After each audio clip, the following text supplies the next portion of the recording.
Pero pupunta kami doon sa may aquarium, sa may Hamad. Ayan, tara, samahan nyo kami. Service fine. So, let's go! Sana papasukin kami mga Bershies kasi hindi kami nagpa-book online. Kasi I think usually kailangan mo magpa-book online. Usually. Turuan ako nito.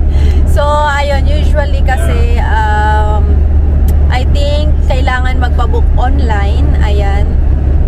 Pero itatry namin na mag-walk-in kasi sabi ng isa sa friend ko and or workmate, she said inaccept naman daw sila last time na walk-in lang sila. So, ayan, let's go! Ang ganda ng panahon, maaraw ngayon.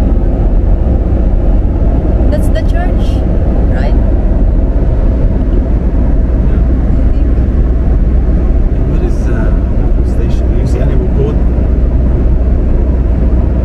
Ito yung kagandahan dito sa ibang bansa mga beshi kasi wala kang makikitang traffic as in kaya naman ang ganda talaga mamasyal kasi hindi ka mababagot pa sa traffic. Ayan, walang traffic dito. Sa Pilipinas lang may forever traffic.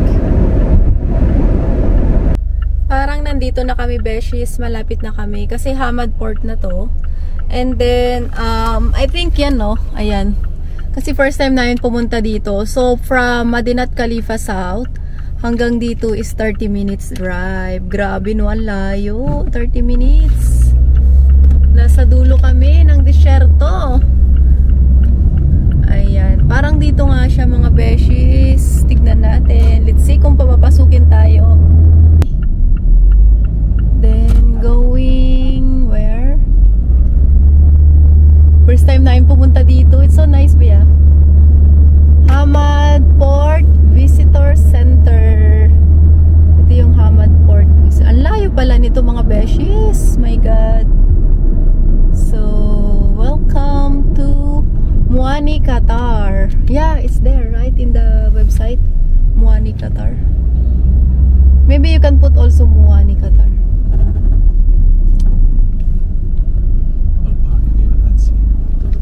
Saan kaya kami? Dito na lang muna kami sa parking, tapos maglakad na lang kami papunta. There's commercial bank there. Ayan, tapos may commercial bank office doon. Okay, today is what? Hindi namin alam kung saan kami pupunta mga beshies, pero nandito na kami sa Hamad Port Visitor Center. Tara! Baka dito yung entrance. First time kasi namin dito, so hindi namin alam kung saan siya banda yung entrance. Hanapin natin. Here, there's people here.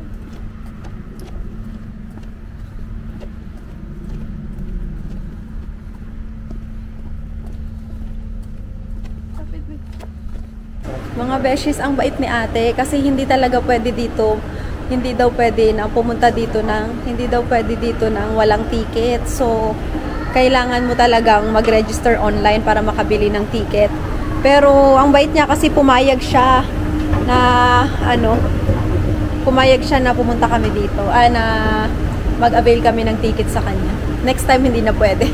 So, kailangan natin pumunta sa first floor and then right? She said right? Right is the aquarium. Enter this way. Na kami mga beshies sa basement. Can we see here also first? Wait, be.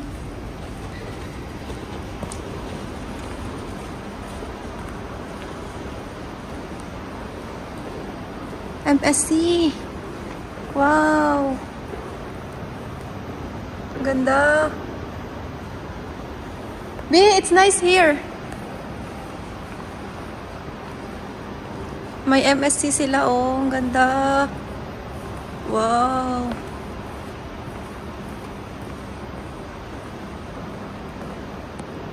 Ang ganda nun.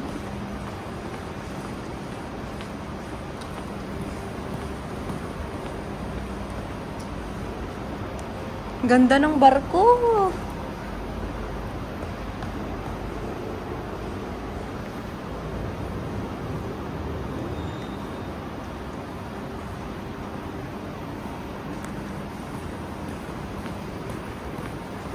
na natin dito, mga beshies. It's nice, baby. Come.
Where to go, B? This is the ground floor. Now we have to go down. Mohani Qatar headquarters. Ito yung nakita natin sa harapan. Ayan, ganyan siya, yung building. Tapos, ito naman yung Hamad Port. Wow. So, andito na kami sa 4D cinema.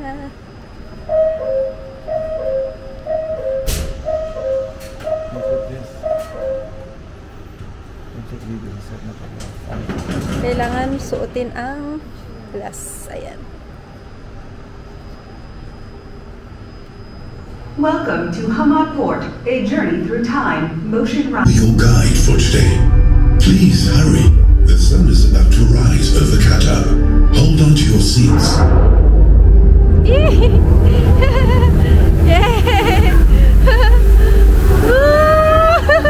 Welcome to Qatar! Yay! Wow!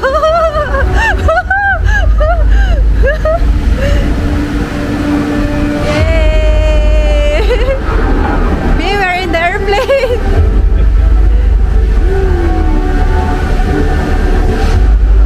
It's so nice!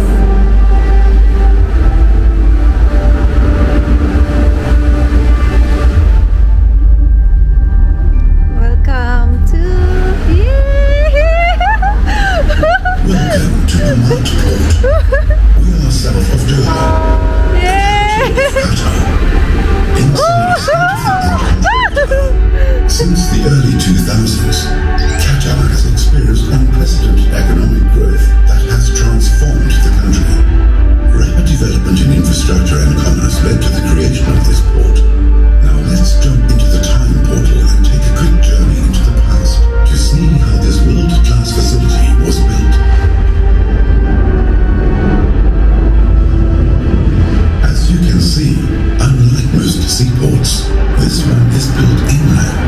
The location was strategically selected to protect all surrounding marine life. Giant digging equipment and explosives were used to complete the excavation. More than 70 million cubic meters of granular material were removed from this. Okay. So it's a very nice experience in 3D Hamad experience. I forgot to take video in front. It's a cinema, so we watch it. And pupunta na kami ngayon sa baba, sa basement. Tara!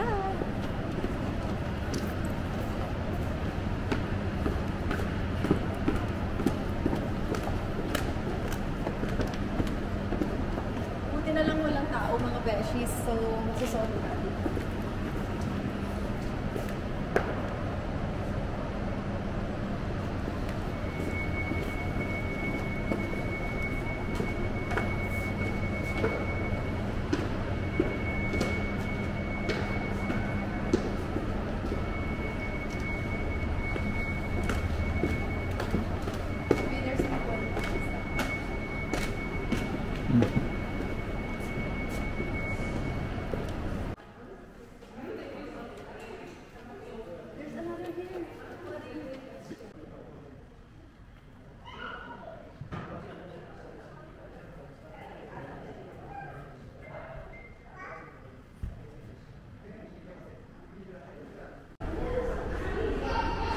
Nasa loob kami ng aquarium.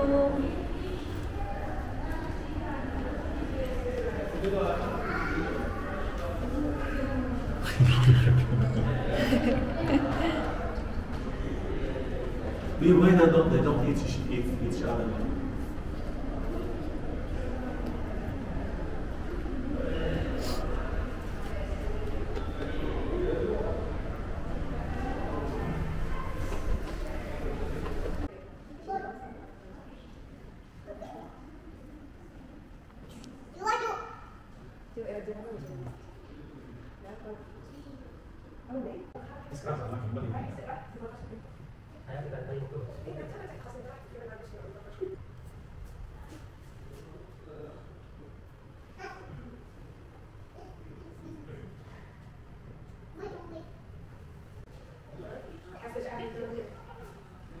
Wait, there's like this fish.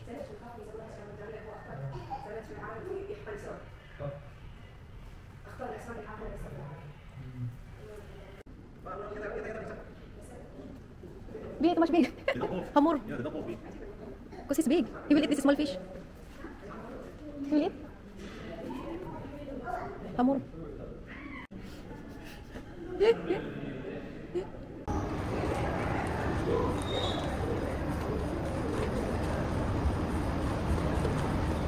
It's beautiful, this fish. Starfish. Show to that kid. So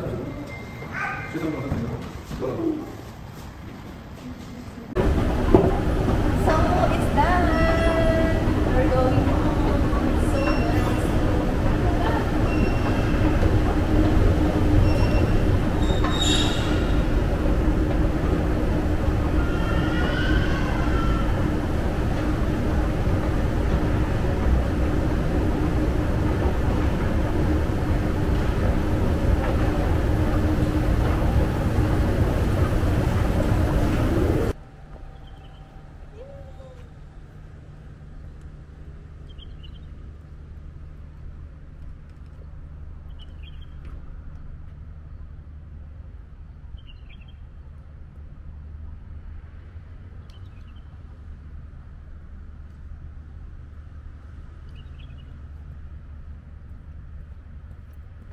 yay! Kalas!